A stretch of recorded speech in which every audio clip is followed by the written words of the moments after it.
4 years of B Tech life ఈ రోజుతో end అవుతుందంటే చాలా బాధగా ఉంటుంది. ఎందుకంటే 4 years of B Tech life is not a small thing. ఎందుకంటే 4 yearsలో ఎన్నో అప్స్ అండ్ డౌన్స్ చూసింటాము, ఫ్రెండ్స్తో ఎంతో ఎంజాయ్ చేసింటాం, birthday parties, events, late nights, ఇలా ఎన్నో సెలబ్రేషన్స్ ఎంజాయ్ చేసింటాం. బట్ ఆ మూమెంట్స్ అన్ని ఇప్పుడు మిస్ అవుతున్నాము అంటే లోపల చాలా బాధగా ఉంటుంది. బట్ బీటెక్ లైఫ్లో జరిగిన one of the most important things ఏంటంటే having such a great friends. And thank you so much to one and all my friend for making my B Tech life so memorable. And thank you so much for giving great memories.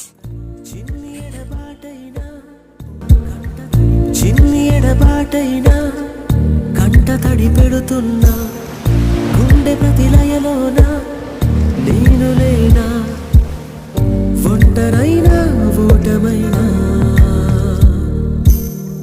వెంట నడిచే నీడవే.